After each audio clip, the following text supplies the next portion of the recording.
Seekor lembu milik warga kembali dimangsa harimau Sumatera di Kampung Blang Nisam, Kecamatan Indramayu, Kabupaten Aceh Timur. Asnawi, salah satu petani kebun setempat, mengaku sempat melihat langsung harimau tersebut saat sedang memangsa sapi. Menurutnya, ia bersama istrinya yang hendak ke ladang melintas jalan tersebut lalu sontak melihat sapi sudah mati di dekat harimau yang berukuran besar. Dengan kondisi ketakutan dan trauma, ia langsung balik arah dan memberitahu kejadian tersebut kepada pemilik lembu dan melaporkan kepada Polsek Indramayu. Kalau di mangsa kita kurang tahu karena saya sampai kemari udah mati jam 7. Masih ada dia di situ. Posisi harimaunya itu bagaimana posisi? Memang dilihat jelas sama Bapak waktu saya melintas, Pak.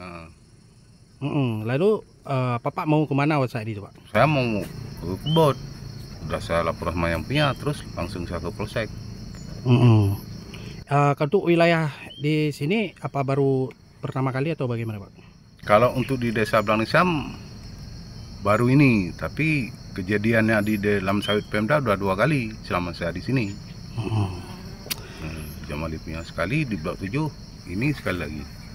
Mengetahui kejadian tersebut, Muspika Kecamatan Indramayu langsung mendatangi lokasi lalu melaporkan kembali kepada BKSDA. Irwansyah Pajaitan, Camat Indramayu mengatakan, sebelumnya di Kampung Alui Hitam juga telah dimangsa sebanyak 4 ekor lembu warga. Sebelumnya Balai Sumber Daya Alam Aceh sudah memasang perangkap jebakan harimau selama beberapa hari, namun gagal karena diduga harimau pindah lokasi.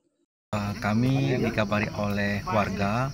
Tadi warga ke Polsek bahwasanya ada lembu warga di belakang PT Mepo yang dimangsa oleh harimau tadi pagi sekitar jam 7 pagi. Di saat warga lewat mau ke kebun sawit, tiba-tiba dilihat harimau lagi memangsa menarik lembu tersebut untuk dimangsa di dekat pohon sawit warga. Dampak dari kejadian ini, warga tidak berani pergi ke kebun karena takut bertemu dengan satwa lindung itu. Dari Kabupaten Aceh Timur, Romi Syaputra melaporkan untuk Puja TV.